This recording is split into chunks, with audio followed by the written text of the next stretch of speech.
YouTube ವೀಕ್ಷಕರೆಲ್ಲರಿಗೂ ಜೈ ಶ್ರೀನಿವಾಸನ್ ಗುರುಜಿಯವರ ಪೂರ್ವಕವಾದ ನಮಸ್ಕಾರಗಳು. ವೀಕ್ಷಕರೇ, ತಮ್ಮೆಲ್ಲರಿಗೂ ಜೈ ಶ್ರೀನಿವಾಸನ್ ಟಿವಿ ಕನ್ನಡ ಚಾನೆಲ್ಗೆ ಸ್ವಾಗತ ಸುಸ್ವಾಗತ. ಗುರು ಬ್ರಹ್ಮ ಗುರು ವಿಷ್ಣು ಗುರರ ದೇವೋ ಮಹೇಶ್ವರ, ಗುರು ಸಾಕ್ಷಾತ್ ಪರಬ್ರಹ್ಮ ತಸ್ಮೈ ಶ್ರೀ ಗುರವೇ ನಮಃ. ಜೈ ಸಿದ್ಧಿವಿನಾಯಕ, ಜೈ ಶರಬೇಶ್ವರ, ಜೈ ಮಹಾಕಾಳಿ, ಜೈ ಮಹಾವತಾರ್ ಬಾಬಾ, ಜೈ ಕಾದ್ರಿ ಲಕ್ಷ್ಮೀ ನರಸಿಂಹ, ಜೈ ಶ್ರೀಕೃಷ್ಣ, ಜೈ ಹನುಮಾನ್, ಜೈ ಶ್ರೀರಾಮ್, ಜೈ ಶ್ರೀರಾಮ್, ಜೈ ಶ್ರೀರಾಮ್. ಆರಾಮಾಗಿದ್ದೀರಾ? ಹುಷಾರಾಗಿದ್ದೀರಾ ಸ್ನೇಹಿತರೆ? ಇವತ್ತು ನಾವು ಮಾತಾಡಿಕೊಟ್ಟಿರ್ತಕ್ಕಂಥ ವಿಷಯ ಏನಂದ್ರೆ, ದ್ವಾದಶ ರಾಶಿಗಳ ರಾಶಿಫಲ ಗುರು ಬದಲಾವಣೆ 2026 ಕರ್ಕಟಕ ರಾಶಿಗೆ ಹೇಗಿರುತ್ತೆ ಅನ್ನೋದ್ರ ಬಗ್ಗೆ ಮಾತಾಡಕ್ ಕೊಟ್ಟಿದ್ದೀವಿ. ಈ ಕೂಡಲೇ ತಾವೆಲ್ಲ ಜೈ ಶ್ರೀನಿವಾಸನ್ ಟಿವಿ ಕನ್ನಡ ಚಾನೆಲ್ನ ಸಬ್ಸ್ಕ್ರೈಬ್ ಮಾಡಿ, ನಮ್ಮ ಎಲ್ಲ ವಿಡಿಯೋಗಳನ್ನ ಲೈಕ್ ಮಾಡಿ, ಎಲ್ಲ ವಿಡಿಯೋಗಳಿಗೂ ತಮ್ಮದೇ ಆದಂಥ ಕಮೆಂಟ್ ಮಾಡಿ ಅಂತ ಹೇಳ್ತಾ ವಿಡಿಯೋ ಒಳಗೆ ಹೋಗೋಣವಾ? ಬನ್ನಿ. ಇದಕ್ಕೆ ಮುಂಚೆ ಒಂದು ಸಣ್ಣ ಇನ್ಫಾರ್ಮೇಷನ್ ನಿಮಗೆ. ಸೊ ಭಾಳಷ್ಟು ನಗರಗಳಿಂದ ಗುರುಜಿ ನಿಮ್ಮನ್ನು 1 to 1 ನಾವು ನೇರವಾಗಿ ಭೇಟಿ ಮಾಡಬೇಕು ಅಂತಿದ್ದೀವಿ ಅಂತ ಹೇಳಿದಾಗ ಒಂದು 7 ಸಿಟಿಗಳನ್ನ ಸೆಲೆಕ್ಟ್ ಮಾಡ್ಕೊಂಡಿದ್ದೀವಿ. ನಾವು 1 to 1 ಅಪಾಯಿಂಟ್ಮೆಂಟ್ ನಿಮಗೆ ಕನ್ಸಲ್ಟೇಷನ್ಗೆ ಅವೈಲಬಲ್ ಇರ್ತೀವಿ. ಮುಂಬೈನಲ್ಲಿ, ಡೆಲ್ಲಿಯಲ್ಲಿ, ಆ್ಯಂಡ್ ದೆನ್ ಚೆನ್ನೈನಲ್ಲಿ, ಹೈದರಾಬಾದಲ್ಲಿ, ತಿರುಪತಿಯಲ್ಲಿ, ವಿಜಯವಾಡ, ಬೆಂಗಳೂರಿನಲ್ಲಿ ರೆಗ್ಯುಲರ್ ಆಗಿ ಅವೈಲಬಲ್ ಇರ್ತೀವಿ. ಸೊ ಈ ಕೂಡಲೇ ತಾವೆಲ್ಲ ಈ ಸಿಟಿಯಲ್ಲಿ ಇರ್ತಕ್ಕಂಥವ್ರು, ಈ ನಗರಗಳಲ್ಲಿ ವಾಸಿಸಿರ್ತಕ್ಕಂಥವ್ರು ಈ ಕೆಳಕಂಡ ದೂರವಾಣಿ ಸಂಖ್ಯೆಗೆ ಕರೆ ಮಾಡಿ ನಿಮ್ಮ ಅಪಾಯಿಂಟ್ಮೆಂಟ್ನ ಬುಕ್ ಮಾಡ್ಕೋಬೋದು. ಟೆಂಟೇಟಿವ್ ಡೇಟ್ಸ್ ಬಂದು ನನ್ನ ಅಸಿಸ್ಟೆಂಟ್ಸೇ ನಿಮ್ಗೆ ಹೇಳ್ತಾರೆ. ಅದ್ರ ಪ್ರಕಾರ ನೀವು ಅಪಾಯಿಂಟ್ಮೆಂಟ್ ಬುಕ್ ಮಾಡಿಕೊಂಡ್ರೆ ನೀವು ಬಂದು ನನ್ನ 1 to 1 ಕನ್ಸಲ್ಟ್ ಮಾಡ್ಬೋದು. ಬಿಸ್ನೆಸ್ ಬಗ್ಗೆ, ನಿಮ್ಮ ಪರ್ಸ್ನಲ್ ವಿಷಯಗಳ ಬಗ್ಗೆ, ನಿಮ್ಮ ಲಕ್ಕಿ ಮೊಬೈಲ್ ನಂಬರ್ ಯಾವ್ದು ಇಟ್ಕೊಂಡ್ರೆ ಒಳ್ಳೇದಾಗುತ್ತೆ, ಏಳಿಗೆ ಆಗುತ್ತೆ, ನಿಮಗೆ ವೆಹಿಕಲ್ ನಂಬರ್ ಯಾವ್ದು ಯೂಸ್ ಮಾಡಿದ್ರೆ ಏಳಿಗೆ ಆಗುತ್ತೆ, ಲಕ್ಕಿ ಡೈರೆಕ್ಷನ್ ವಾಸ್ತು ಪ್ರಕಾರ ಯಾವ್ದು ನೀವು ಉಪಯೋಗಿಸಿದ್ರೆ ಒಳ್ಳೇದಾಗುತ್ತೆ, ಈ ಎಲ್ಲದ್ರ ಬಗ್ಗೆ ಕೂಡ ನೀವು ನನ್ನ ಬಂದು ಕನ್ಸಲ್ಟ್ ಮಾಡ್ಬೋದು. ಮ್ಯಾರೇಜ್ ಯಾವಾಗ ಆಗುತ್ತೆ, ಸೊ ಎಲ್ಲದ್ರ ಬಗ್ಗೆ ಡೀಟೇಲ್ಡ್ ಆಗಿ ನನ್ನ 1 to 1 ನೀವು ಅಸ್ಟ್ರಾಲಜಿಕಲಿ, ನ್ಯೂಮರಾಲಜಿಕಲಿ, ವಾಸ್ತು ಪ್ರಕಾರ ಕನ್ಸಲ್ಟ್ ಮಾಡ್ಬೋದು. ಇದ್ರ ಜೊತೆಗೆ ಭಾಳಷ್ಟು ಜನ ಗುರುಜಿ ಆಸ್ಟ್ರಾಲಜಿ ಕನ್ಸಲ್ಟೇಷನ್ ಮಾಡಿದ್ದಾಯಿತು, ನ್ಯೂಮರಾಲಜಿ ಕನ್ಸಲ್ಟೇಷನ್ ಮಾಡಿದ್ದಾಯಿತು, ವಾಸ್ತು ನೋಡಿದ್ದಾಯಿತು, ಟಾರೆಟ್ ರೀಡಿಂಗು ಮಾಡಿದ್ದಾಯಿತು, ಯಾವುದರಲ್ಲಿ ಕೂಡ ನಮ್ಗೆ ಅಂಥ ರಿಸಲ್ಟ್ ಸಿಕ್ಕಿಲ್ಲ, ಫೆಡಪ್ ಆಗಿಬಿಟ್ಟಿದ್ದೀವಿ, ನಮ್ಮ ಮನೆ ಬರದಲ್ಲಿ ಏನು ನಡೀತೀಯೋ ನಡೀಲಿ ಬಿಡು ಅನ್ನೋ ಥರ ಆಗಿಬಿಟ್ಟಿದ್ದೀವಿ ಅನ್ನೋರಿಗೋಸ್ಕರ ಒಂದು 3 ದಿನದ ವರ್ಕ್ಶಾಪ್ನ ಡಿಸೈನ್ ಮಾಡಿದ್ದೀವಿ. ಸಂಖ್ಯಾವಾಸ್ತು ಜ್ಯೋತಿರ್ವಿಜ್ಞಾನದ 3 ದಿನದ ವರ್ಕ್ಶಾಪ್. ಇದರಲ್ಲಿ ನಾವು ನಮ್ಮ 30 ವರ್ಷಗಳ ಅನುಭವವಾದಂಥ ಈ 4 ಪುಸ್ತಕಗಳನ್ನ ನಿಮಗೆ ಕೋರ್ಸ್ ಮೆಟೀರಿಯಲ್ ಆಗಿ ಕೊಡ್ತಾ ಇದ್ದೀವಿ. ನಿಮಗೋಸ್ಕರನೇ ಡಿಸೈನ್ ಮಾಡಿರ್ತಕ್ಕಂಥ ವರ್ಕ್ಶಾಪ್ ಇದು.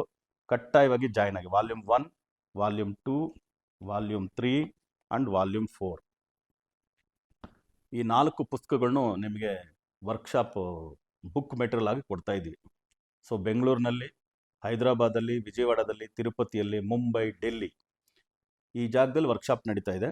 ಟೆಂಟೇಟಿವ್ ಡೇಟ್ಸ್ ಯಾವಾಗಿರುತ್ತೆ ಅನ್ನೋದನ್ನು ನನ್ನ ಅಸಿಸ್ಟೆಂಟ್ ಜೊತೆ ಮಾತಾಡಿ ನೀವು ರಿಜಿಸ್ಟ್ರೇಷನ್ ಆಗ್ಬೋದು. ಇದರಲ್ಲಿ ಸಾಲ್ಡಿಯನ್ ನ್ಯೂಮರಾಲಜಿ, ಆಮೇಲೆ ನಾಡಿ ಅಸ್ಟ್ರಾಲಜಿ, ಆಮೇಲೆ ವೇದಿಕ್ ವಾಸ್ತು, ಈವನ್ ಪಾಮಿಸ್ಟ್ರಿ, ಟಾರೆಟ್ ಪಿಕ್ಚರ್ ಮೂಲಕ ಯಾವ name number, calling name number ಇರಬೇಕು ಅನ್ನೋದ್ರ ಬಗ್ಗೆ, ಪಿರಮಿಡ್ ನೇಮ್ ನಂಬರ್ ಬಗ್ಗೆ ಡೀಟೇಲ್ಸ್ ಇದೆ. ಇದ್ರ ಜೊತೆಗೆ ನಾವು ಕುಂಡಲಿನಿ ಯೋಗವನ್ನು ಹೇಳ್ಕೊಡ್ತಾ ಇದ್ದೀವಿ ನಿಮಗೆ. ಮೂಲಾಧಾರದಿಂದ ಕುಂಡಲಿನಿ ಶಕ್ತಿಯನ್ನು ಆಜ್ಞಾ ಚಕ್ರಕ್ಕೆ, ಸಹಸ್ರಾರ ಚಕ್ರಕ್ಕೆ ಆಕ್ಟಿವೇಟ್ ಮಾಡಿಕೊಡ್ತಾ ಇದ್ದೀವಿ. ತುಂಬ ಇಂಪಾರ್ಟೆಂಟ್ ಅದು. ಕುಂಡಲಿನಿ ಯೋಗ ಕಲಿತ್ರೆ ಬ್ರಹ್ಮ ರಹಸ್ಯ, ವಿಶ್ವದ ರಹಸ್ಯಗಳನ್ನ ನೀವು ಅರ್ಥಕೊಂಡ್ಬಿಡ್ಬೋದು. ನೀವು ನಿಮ್ಮ ಫ್ಯಾಮಿಲಿ ಪ್ರೋಗ್ರೆಸ್ಗೆ ಇದು ತುಂಬ ಇಂಪಾರ್ಟೆಂಟ್. ಇದ್ರ ಜೊತೆಗೆ ಭಾಳಷ್ಟು ಜನ ಈ ವಾಮಾಚಾರ ಮಾಡಿಸಿ ನಿಮಗೆ ಆಕರ್ಷಣ ಶಕ್ತಿ ಇಲ್ದಂಗೆ, ವಾಕ್ಚಾತುರ್ಯ ಇಲ್ದಂಗೆ, ಲಕ್ಷ್ಮೀ ಕಟಾಕ್ಷ ಇಲ್ದಂಗೆ ಎಲ್ಲ ಬಂಧಿಸಿ ಕಟ್ಟಾಕಿಟ್ಟಿರ್ತಾರೆ. ಈ ಥರದ್ದೆಲ್ಲ ವಾಮಾಚಾರದಿಂದ ಈಚೆ ಬರೋದು ಹೇಗೆ ಅನ್ನೋದನ್ನು ಕೂಡ ಕಲಿಸ್ಕೊಡ್ತಾ ಇದ್ದೀವಿ. ಸೊ ಲಿಮಿಟೆಡ್ ಸೀಟ್ಸ್ ಇದೆ. ಈ ಕೂಡಲೇ ತಾವೆಲ್ಲ ರಿಜಿಸ್ಟರ್ ಮಾಡಿಕೊಂಡು ಬುಕ್ ಮಾಡ್ಕೊಳ್ಳಿ ಸೀಟ್ಸ್ನ ಅಂತ ಹೇಳ್ತಾ ವಿಡಿಯೋ ಒಳಗೆ ಹೋಗೋಣವಾ? ಬನ್ನಿ. ಕರ್ಕಟಕ ರಾಶಿಯವರಿಗೆ 2026 2/6/2026 ಮಂಗಳವಾರ ಮಿಥುನ ರಾಶಿಯಿಂದ ಕರ್ಕಟಕ ರಾಶಿಗೆ ಗುರು ಪ್ರಯಾಣ. ಗುರು ಬಂದು ಕರ್ಕಟಕ ರಾಶಿಯಲ್ಲಿ ಇರ್ತಾರೆ. ಹತ್ತತ್ರ ಒಂದು 12 ತಿಂಗಳು ಉಚ್ಚ ಸ್ಥಿತಿಯಲ್ಲಿ ಕರ್ಕಟಕ ರಾಶಿಯಲ್ಲಿ ಇರ್ತಾರೆ. ಸೊ ಉಚ್ಚ ಸ್ಥಿತಿಯಲ್ಲಿ ಕರ್ಕಟಕ ರಾಶಿಯಲ್ಲಿ ಇರ್ತಕ್ಕಂಥದ್ದು ಭಾರಿ ವಿಶೇಷ. ಯಾಕೆಂದರೆ ಕರ್ಕಟಕ ರಾಶಿಗೆ ಭಾಗ್ಯಾಧಿಪತಿ ಯಾರು ಅಂತ ಹೇಳಿದ್ರೆ ಗುರುಗ್ರಹನೇ. ಭಾಗ್ಯಾಧಿಪತಿ ಬಂದು ತನ್ನ ರಾಶಿಯಲ್ಲಿ ಉಚ್ಚ ಸ್ಥಿತಿಯಲ್ಲಿ ಇರೋದ್ರಿಂದ ವಿಪರೀತ ರಾಜಯೋಗವನ್ನು ಕೊಡ್ತಕ್ಕಂಥ ಒಂದು ಗುರು ಬದಲಾವಣೆ ಕರ್ಕಟಕ ರಾಶಿಯವರಿಗೆ ಈ ವರ್ಷ ನಡೆಯುತ್ತೆ. 2026 ಗುರು ಬದಲಾವಣೆ ಒಂದು ಜಾಕ್ಪಾಟ್ ಅಂದರೆ ತಪ್ಪಾಗಲ್ಲ. ಆಮೇಲೆ ರಾಶಿಗೆ 5ನೇ ಅಧಿಪತಿ, ಪೂರ್ವ ಪುಣ್ಯಾಧಿಪತಿ ಅಂತ ಹೇಳ್ತಕ್ಕಂಥ ಮಂಗಳ ಗ್ರಹ, ಆಮೇಲೆ ಕರ್ಮಸ್ಥಾನಾಧಿಪತಿ ಅಂತ ಹೇಳ್ತಕ್ಕಂಥ ಮಂಗಳ ಗ್ರಹ ಸ್ವಂತ ಮನೆಯಲ್ಲಿ ಮೇಷರಾಶಿಯಲ್ಲೇ ಇದ್ದಾರೆ. ಅದು ಕೂಡ ಒಂಥರ ವಿಪರೀತ ರಾಜಯೋಗನೇ. 4 ಮತ್ತು 11ನೇ ಅಧಿಪತಿ ಸೊ ಶುಕ್ರಗ್ರಹ ಬಂದು 12ನೇ ಮನೇಲಿದೆ, ಬುಧನ ಜೊತೆ ಸಂಬಂಧಪಟ್ಟಿದೆ. ಸೊ ಬುಧ ಶುಕ್ರ ಸೇರಿದ್ರೆ ಲಕ್ಷ್ಮೀನಾರಾಯಣ ಯೋಗ. ಶುಕ್ರನಿಗೆ 12ನೇ ಮನೆ ಅನ್ನೋದು ಅಸ್ತಮನ ಅನ್ನತ್ತೆ ಹೇಳ್ತಕ್ಕಂಥದ್ದು ಇಲ್ಲವೇ ಇಲ್ಲ. ಇನ್ನ 9ನೇ ಮನೆಯಲ್ಲಿ ಭಾಗ್ಯಸ್ಥಾನದಲ್ಲಿ ಶನಿ ಭಾಗ್ಯೋದಯ. ಸೊ ಅದರಿಂದ ಕರ್ಕಟಕ ರಾಶಿಯವರಿಗೆ ಈ ಗುರು ಬದಲಾವಣೆ ಭಾರಿ ಒಳ್ಳೆಯದನ್ನ ಮಾಡುತ್ತೆ. ಎಷ್ಟೆಷ್ಟೋ ಪ್ರಯತ್ನಗಳು ನೀವು ಇದ್ರ ಹಿಂದೆ ಮಾಡಿರ್ಬೋದು. ಕೆಲವರು ಕರ್ಕಟಕ ರಾಶಿಯವರು ಚಂದ್ರನ ರಾಶಿ ಅಲ್ವಾ, ಅಯ್ಯೋ ಬಿಡು ಅನ್ನೋ ರೀತಿ ಅನ್ಕೊಂಡ್ಬಿಟ್ಟಿರ್ತೀರ. ಅದೆಲ್ಲ ಬಿಟ್ಟು ಈ ವರ್ಷ ನೀವು ಇಂಪಾಸಿಬಲ್ ಯಾವ್ದಿರುತ್ತೋ ಅದಕ್ಕೆಲ್ಲ ಕೈ ಹಾಕಿದ್ರಂದ್ರೆ ಇದೆಲ್ಲ ಈ ವರ್ಷ ನಿಮಗೆ ಈ ಗುರು ಬದಲಾವಣೆಯಿಂದ ನಡೆಯುತ್ತೆ. ಸೊ ಯಾವ ಕ್ಯಾಟಗರಿಗಳಿಗೆ ಹೇಗಿರುತ್ತೆ ಅಂತ ನೋಡೋಣ ಬನ್ನಿ. ಮೊದಲು ಎಜುಕೇಷನ್ ವಿಷಯಕ್ಕೆ ಬರೋಣ. ಸೊ ಎಜುಕೇಷನ್ ವಿಷಯಕ್ಕೆ ಬಂದ್ರಿ ಅಂದರೆ 4ನೇ ಅಧಿಪತಿ 11ನೇ ಅಧಿಪತಿ ಶುಕ್ರ ಬುಧನ ಜೊತೆ ಸಂಬಂಧಪಟ್ಟಿದ್ದಾನೆ. ಬುಧನೇ ಎಜುಕೇಷನ್ಗೆ ಕಾರಣ. ಅದರಿಂದ ಯಾರ್ಯಾರು ಪ್ರೈಮರಿ ಸ್ಕೂಲಿಂದ ಹಿಡಿದು ಪೋಸ್ಟ್ ಗ್ರಾಜ್ಯುಯೇಷನ್ವರೆಗೂ ನೀವು ಯಾವ್ಯಾವ ಸ್ಕೂಲಲ್ಲಿ ಯಾವ್ಯಾವ ಕಾಲೇಜಲ್ಲಿ ಸೇರಬೇಕು ಅಂತಿರೋ ಅಲ್ಲೆಲ್ಲ ಸೀಟ್ ಸಿಗೋ ಸಂದರ್ಭಗಳು ಉಂಟು. ಮೆರಿಟ್ ಮೇಲೆ ಸೀಟ್ ಸಿಗುತ್ತೆ. ಸೊ ಗೌರ್ನಮೆಂಟ್ ಸೀಟ್ ಸಿಗುತ್ತೆ. ಸೊ ಇವೆಲ್ಲ ಕೂಡ ನಡೀತಕ್ಕಂಥ ಚಾನ್ಸಸ್ ಉಂಟು. ಹೊರದೇಶಕ್ಕೆಲ್ಲ ಹೋಗಿ ಓದಬೇಕು ಕೆಲವರೆಲ್ಲ ಅಂದ್ಕೊಂಡಿರ್ತಾರೆ, ಹೈಯರ್ ಎಜುಕೇಷನ್ ಮಾಡಬೇಕು, ಪೋಸ್ಟ್ ಗ್ರಾಜ್ಯುಯೇಷನ್ ಮಾಡಬೇಕು. ಈ ಥರದ್ದೆಲ್ಲ ಇರೋರಿಗೆ ಕೂಡ ಒಳ್ಳೊಳ್ಳೆ ಕಾಲೇಜಲ್ಲಿ ಅಡ್ಮಿಷನ್ ಸಿಗುತ್ತೆ, ಹೊರದೇಶಕ್ಕೂ ಹೋಗಿ ಓದಬಹುದು.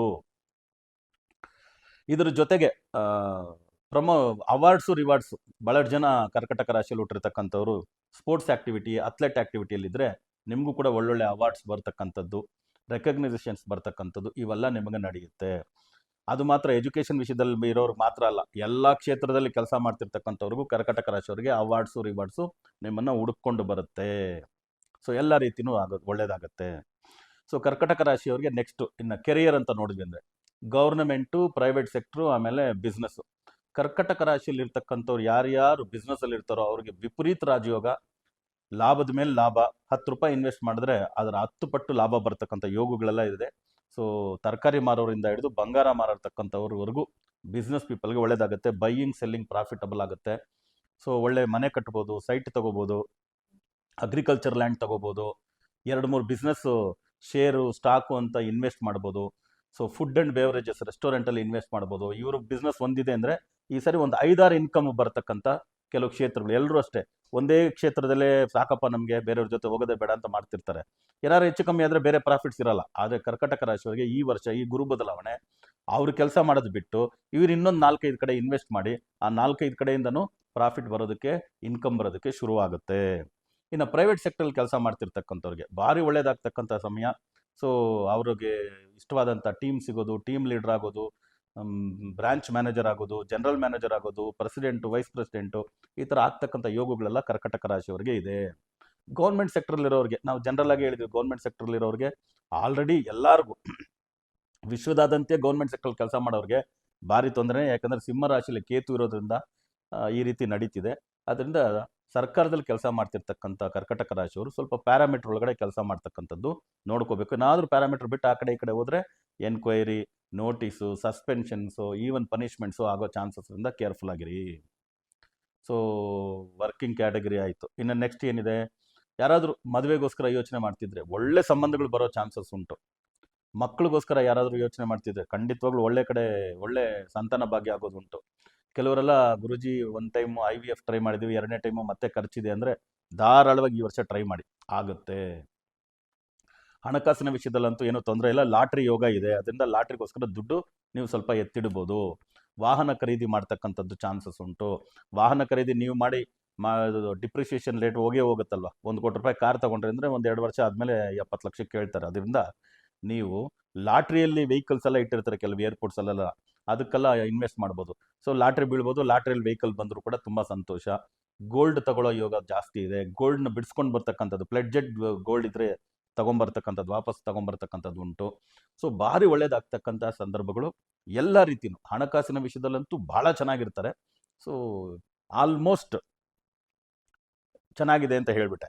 ಈಗ ಇದರಲ್ಲಿ ಏನಾದ್ರು ಒಂದು ಸ್ವಲ್ಪ ಮೈನಸ್ ಪಾಯಿಂಟ್ ಏನಾದ್ರು ಇದ್ರೆ ಏನು ಅಂತ ಹೇಳಿದ್ರೆ, 2ನೇ ಮನೆಯಲ್ಲಿ ಕೇತು, ಕುಟುಂಬ ಸ್ಥಾನದಲ್ಲಿ ಕೇತು, ವಾಕ್ಸ್ಥಾನದಲ್ಲಿ ಕೇತು, ಆಮೇಲೆ ಧನಸ್ಥಾನದಲ್ಲಿ ಕೇತು. ಧನಸ್ಥಾನದಲ್ಲಿ ಕೇತು ಅಂದರೆ ಗುಪ್ತ ಧನ ಆಗಮನ ಅನ್ಬೋದು. ಯಾರಿಗೋ ದುಡ್ಡು ಕೊಟ್ಟಿರ್ತೀರಾ, ಅವ್ರು ಕೊಡ್ತೀನಿ ಅಂತ ಹೇಳಿರ್ತಾರೆ, ಆಮೇಲೆ ಹಂಗೆ ನೀವು ಮರ್ತ್ಬಿಟ್ಟಿರ್ತೀರಿ, ಎಷ್ಟು ಫಾಲೋ ಅಪ್ ಮಾಡಿದ್ರು ಸಿಗಲ್ಲ ಅಂತ ಹೇಳ್ತಕ್ಕಂಥ ಎಷ್ಟೋ ಲಕ್ಷಗಳು ಇರ್ತದೆ ಕೆಲವರಿಗೆ. ಕೆಲವರು 50 ಲಕ್ಷ ಕೊಟ್ಟಿರ್ತಾರೆ, ಕೆಲವರು 1 ಕೋಟಿ ಕೊಟ್ಟಿರ್ತಾರೆ, ಅದೆಲ್ಲ ಬರಲ್ಲ ಅಂತ. ಆಮೇಲೆ ನೋಡಿದ್ರೆ ಅದೇ ಅವರೇ ಬಂದು ನಾನು ನಿಮಗೆ 25 ಲಕ್ಷ ಇವಾಗ ಕೊಟ್ಬಿಡ್ತೀನಿ, ಇನ್ನೊಂದು 25 ಲಕ್ಷ ಒಂದು 6 ತಿಂಗಳು ಬಿಟ್ಟು ಕೊಡ್ತೀನಿ, 3 ತಿಂಗಳು ಬಿಟ್ಟು ಕೊಡ್ತೀನಿ ಅಂತ ಅವರೇ ಬಂದು ಕೊಡ್ಬೋದು. ಆ ಥರ ಗುಪ್ತ ಆಗಮನ ಇದೆ, ಅದು ಒಳ್ಳೆ ಪಾಯಿಂಟ್. ಆದರೆ ಕುಟುಂಬ ಸ್ಥಾನದಲ್ಲಿ ಕೇತು ಇರೋದು, ವಾಕ್ ಸ್ಥಾನದಲ್ಲಿ ಕೇತು ಇರೋದು, ಆಧ್ಯಾತ್ಮಿಕ ವ್ಯಕ್ತಿಗಳವರೆಗೂ ಓಕೆ. ನಾರ್ಮಲ್ ಆಗಿ ಲೈಫ್ ಲೀಡ್ ಮಾಡ್ತಿರ್ತಕ್ಕಂಥ ಬಿಸ್ನೆಸ್ ಪೀಪಲು, ವರ್ಕಿಂಗ್ ಕ್ಯಾಟಗರಿ ಇವರೆಲ್ಲ ಇರೋರು ವಾಕ್ ಸ್ಥಾನದಲ್ಲಿ ಕೇತು ಅಲ್ವಾ, ಸ್ಲಿಪ್ ಆಫ್ ದ ಟಂಗ್ ಏನಾದರೂ ಒಂದು ಹೇಳಿಬಿಟ್ಟು ಅದೊಂದು ದೊಡ್ಡ ಇಶ್ಯೂ ಆಗಿ ವೈರಲ್ ಆಗಿ ನಿಮಗೆ ಮಾನಸಿಕ ಹಿಂಸೆನ ಕೊಡ್ಬೋದು. ಅದರಿಂದ ಸ್ವಲ್ಪ ಕೇರ್ಫುಲ್ ಆಗಿರಿ. ಕುಟುಂಬ ಸ್ಥಾನದಲ್ಲಿ ಕೇತು ಅಂದರು. ಕುಟುಂಬ ಸ್ಥಾನದಲ್ಲಿ ಕೇತು ಅಂದರೆ ಕೇತು ಒಂಥರ ವೈರಾಗ್ಯದ ಗ್ರಹ.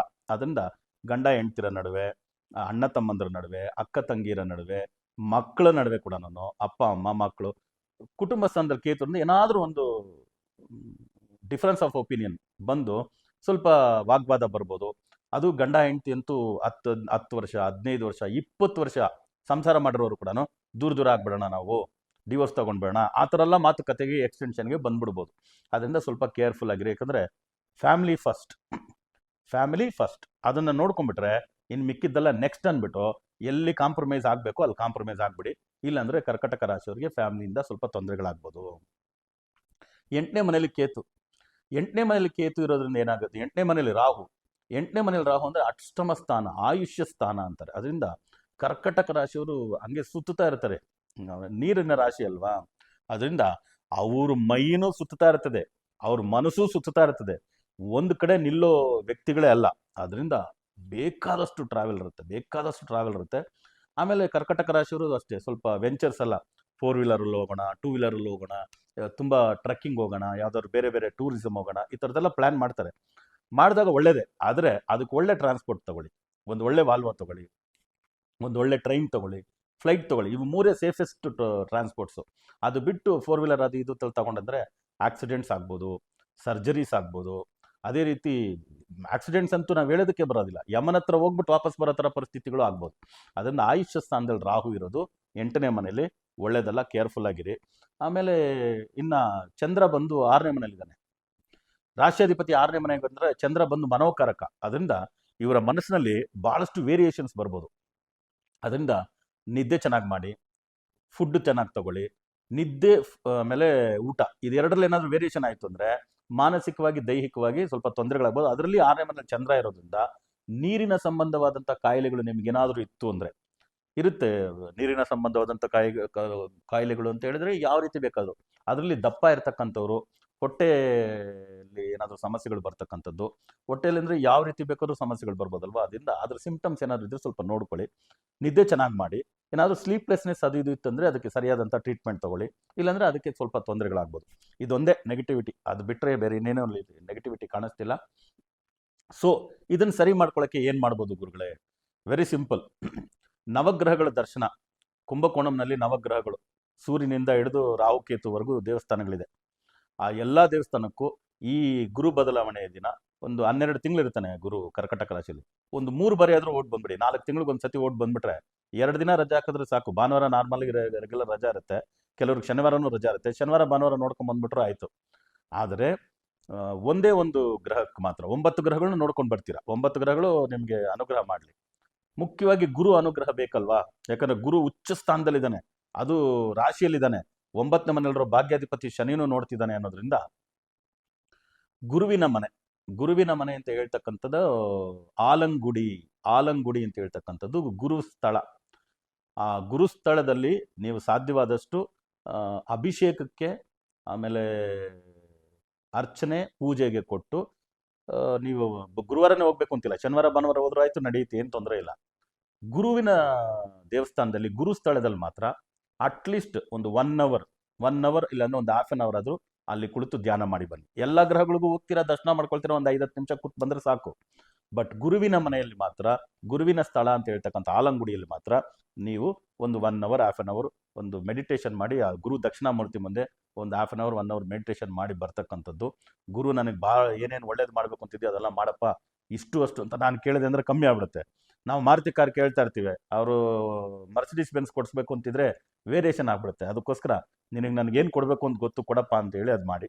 ಅದೇ ಥರ 9ನೇ ಮನೆಯಲ್ಲಿ ಶನಿ ಇರೋದ್ರಿಂದ ಶನಿಗೆ ತುಂಬ ಬೇಕಾದಂಥ ಸ್ಥಳಗಳು ನಿಮಗೆ ಗೊತ್ತಿದ್ದಂಗೆ ತಿರ್ನಲ್ಲಾರ್ಗೆ ಹೋಗಿ ಜಸ್ಟ್ ಕೊಳದಿಂದ ನೀರು ಹಾಕ್ಕೊಂಡ್ರೆ ತಲೆಗೆ ಹಾಕ್ಕೊಂಡ್ರು ಸಾಕು, ಕೆಲವರು ಸ್ನಾನನೇ ಮಾಡಬೇಕು ಅಂದ್ರೆ ಮಾಡಿ, ಅದಕ್ಕೋಸ್ಕರ ಬಟ್ಟೆ ಎಲ್ಲ ಅಲ್ಲಿ ಬಿಟ್ಬಿಟ್ಟು ಬರೋದು, ಆ ಥರದ್ದೆಲ್ಲ ಅಲ್ಲಿ ಮಾಡೋಕ್ಕೆ ಹೋಗ್ಬೇಡಿ.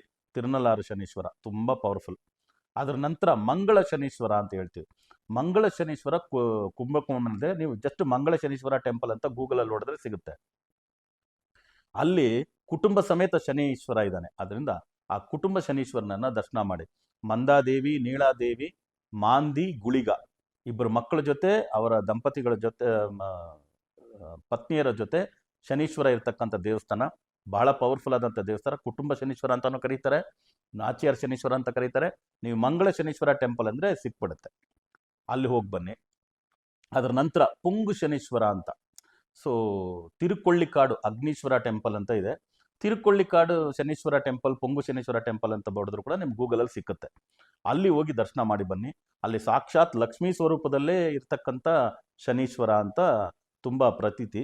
ಯಾಕೆಂದರೆ ಶುಕ್ರನ ಮನೆಯಲ್ಲಿ ತುಲಾ ರಾಶಿಲಿ ಶನಿಗ್ರಹ ಉಚ್ಚವಾಗಿದ್ದಂಗೆ, ಶುಕ್ರಗ್ರಹ ಅಂದರೆ ಲಕ್ಷ್ಮಿ, ಶನಿಗ್ರಹ, ಅಲ್ಲಿ ಹೋಗಿ ಅವ್ರನ್ನ ದರ್ಶನ ಮಾಡ್ಕೊಂಡು ಬಂದಿ ಅಂದರೆ ನಿಮ್ಮ ಇದು ಯಾವುದೇ ಸಮಸ್ಯೆಗಳಿರಲಿ, ಎಲ್ಲ ಸಮಸ್ಯೆಗಳಿಂದ ಹೊರ ಬರ್ತೀರಾ.